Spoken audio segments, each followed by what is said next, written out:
स्वागत है आपका हमारे YouTube channel GK with me में। तो आज की क्लास में हम पढ़ना शुरू करेंगे हरियाणा जीके के बारे में। जैसा कि आपको पता है हमने हरियाणा जीके की सीरीज शुरू की है, तो कुछ क्लासेस हम पहले भी कर चुके हैं। इससे पहले वाली क्लास में हमने योध्या गणराज्य के बारे में कंप्लीट डिटेल के साथ में पढ़ लिया था, और उससे पहले वाली क्लास में मैंने आपको इन सभी गणराज्यों के बारे में डिटेल से समझा दिया था।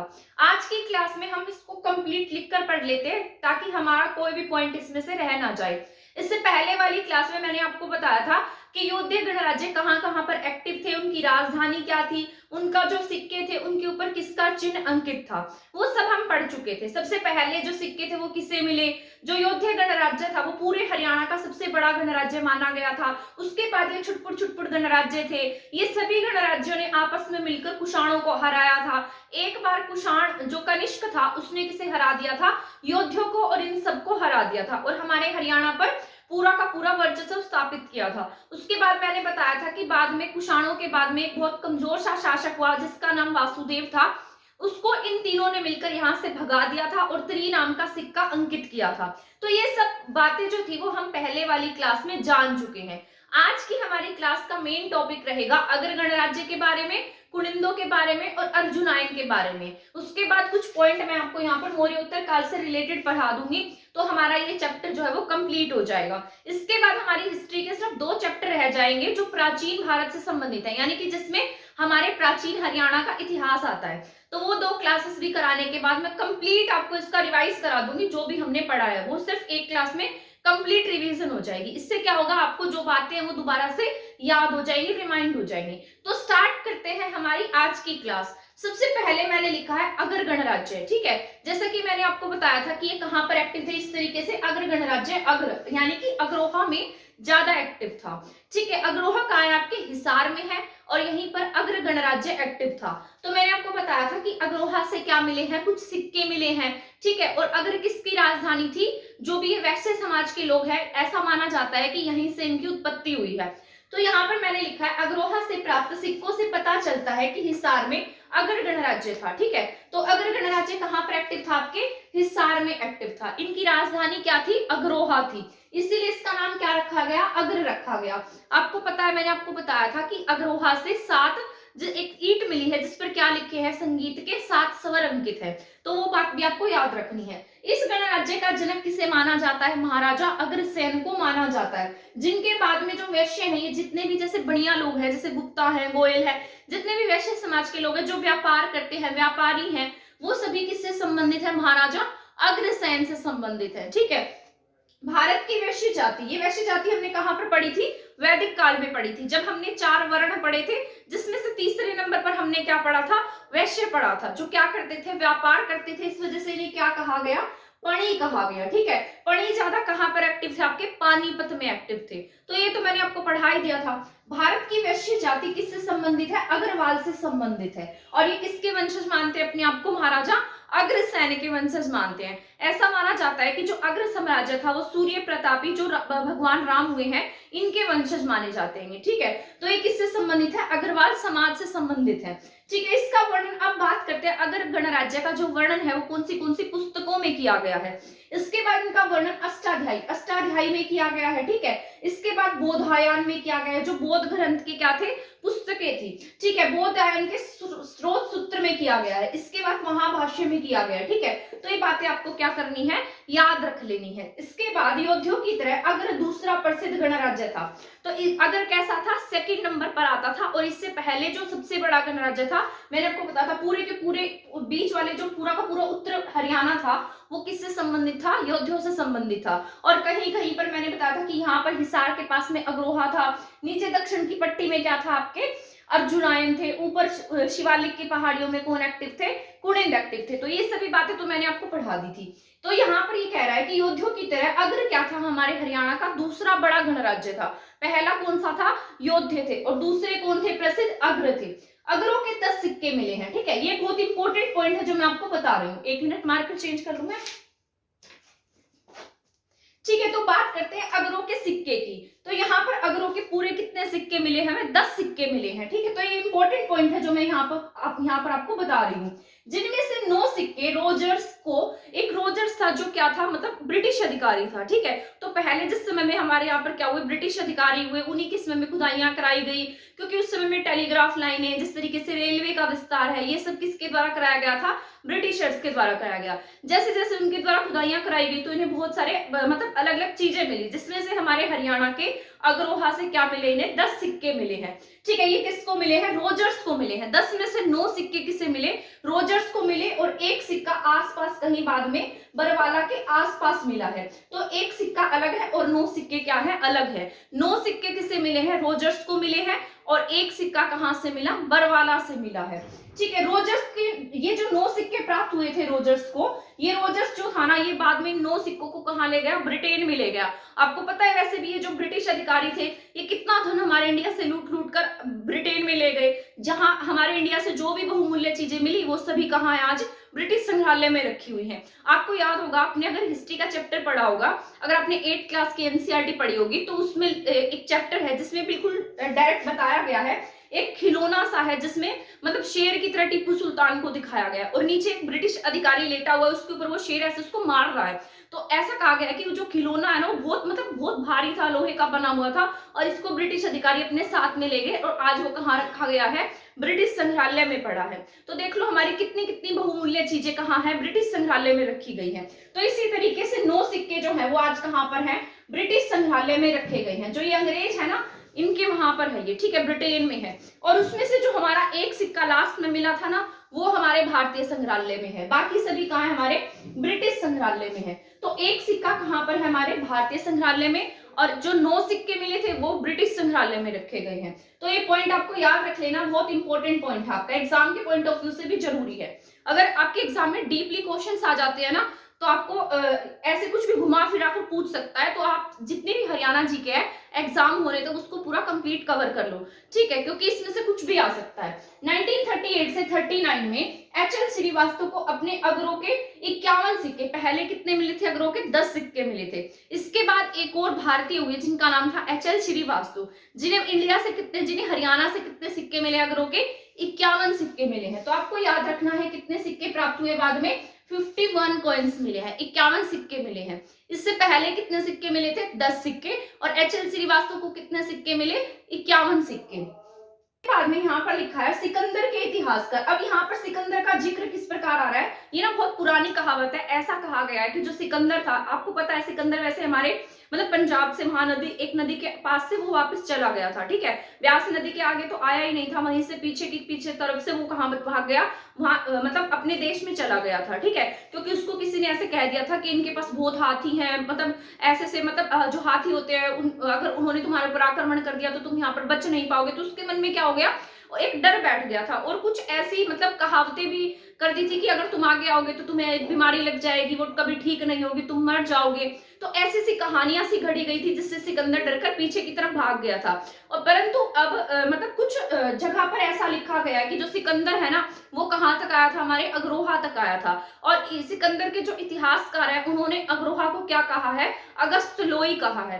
पर ये बात बहुत ऑथेंटिक नहीं है, क्योंकि वो आगे आया ही नहीं था, हरियाणा में उसने एंटर ही नहीं किया था, तो वो हमारे अग्रोहा में कैसे आ सकता है। पर वैसे अगर आ जाता है एग्जाम में तो आपको ये टिक कर देना है कि किसमें वर्णन मिलता है, सिकंदर के इतिहासकारों ने किसका वर्णन किया है, अगस्तलोई का वर्णन किया है। अगस्तलोई क्या है, आपके अग्रोहा है। तो आपको एक पॉइंट याद रखना है, ठीक है। ये एग्जाम के पॉइंट ऑफ व्यू से मैं आपको बता रही हूँ, इंडियन हिस्ट्री में इसका कहीं पर भी नाम नहीं है, सिर्फ हरियाणा की हिस्ट्री में है, ठीक है।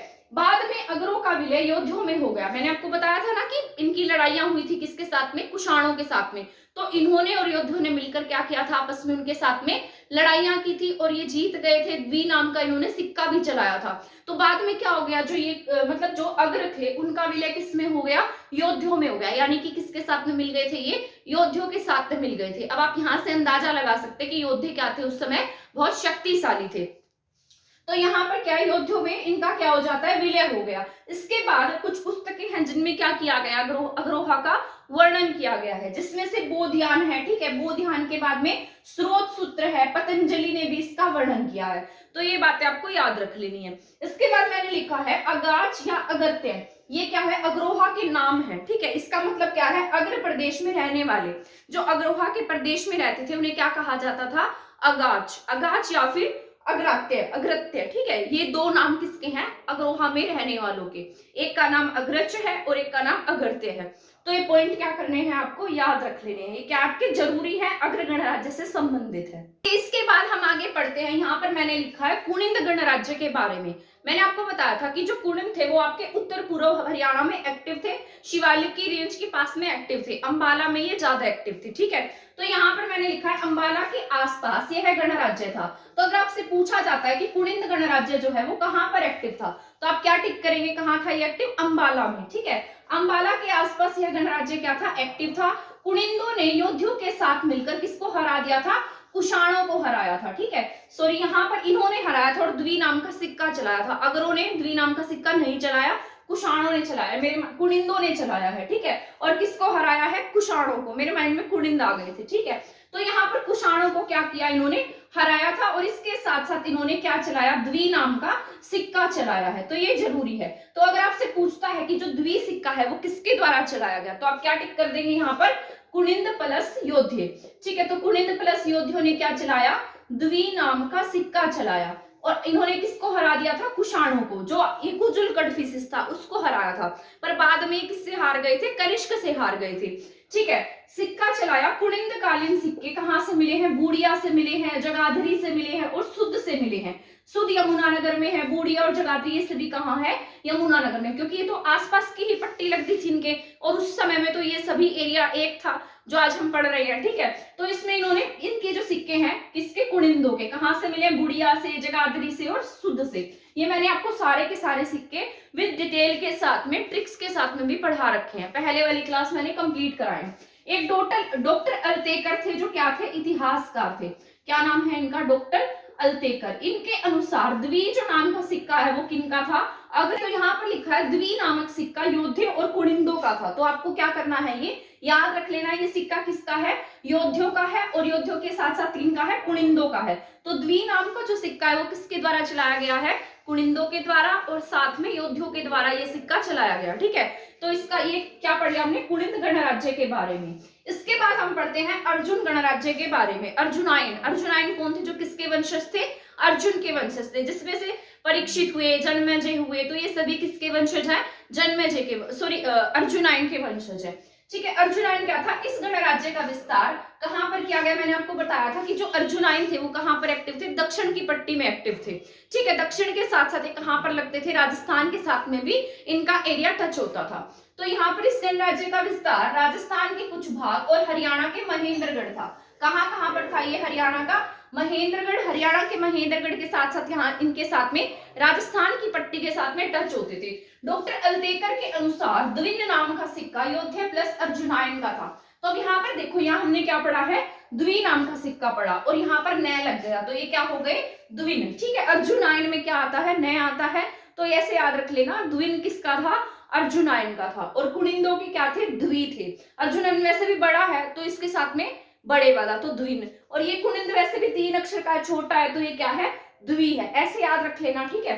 तो डॉक्टर अल्तेकर के अनुसार द्वि नाम का सिक्का योद्धियों ने चलाया और प्लस अर्जुनायन ने चलाया था। तो ये बात आपको याद रखनी है।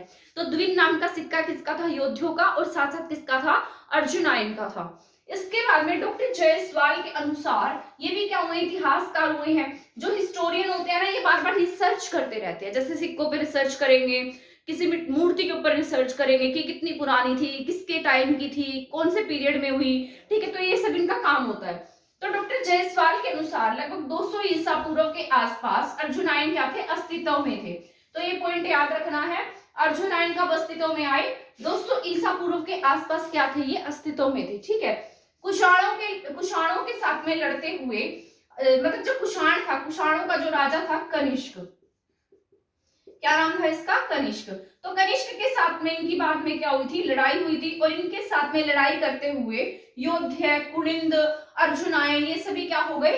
हार गए थे। तो तीनों के तीनों मतलब पहले तो हार गए थे, बाद में इन्होंने जीत हासिल की थी। तो कुषाणों के साथ में पहले इनकी लड़ाई होती है तो सभी हार जाते हैं, पर बाद में जब कनिष्क की डेथ हो जाती है, कनिष्क की डेथ के बाद में जब यहाँ पर वासुदेव आता है, तो वासुदेव बहुत कमजोर सा शासक था, और इसके टाइम में ये सभी क्या हो जाते हैं? फिर फिर से इकट्ठे हो जाएंगे और इकट्ठे होने के बाद वासुदेव को यहाँ से भगा देंगे और इनका जो युद्ध होगा वो समाप्त हो जाएगा और उसके बाद इन तीनों का क्या होगा, हरियाणा पर दबदबा स्थापित हो जाएगा और ये तीनों मिलकर एक सिक्का अंकित करेंगे जिसे क्या नाम दिया गया है, त्रि नाम दिया गया है। तो ये आपको याद रखना है, ठीक है। अर्जुनाय ने कौन सा सिक्का चलाया है, त्रि सिक्का चलाया है, ठीक है। इन तीनों ने योद्धियों ने, कुणिंदों ने और अर्जुनाय ने, इन तीनों ने मिलकर कौन सा सिक्का चलाया, त्रि सिक्का चलाया है। अब अर्जुनाय और साथ में योद्धे, तो बड़ा नाम है, नया आता है तो कौन सा सिक्का है, द्विन सिक्का है। कुणिंद 2 अक्षर का है और इन्होंने क्या 3 अक्षर का, और इन्होंने कौन सा सिक्का चलाया, द्वि नाम का सिक्का चलाया है, ठीक है। आपको ये पॉइंट्स याद रखने बहुत जरूरी है।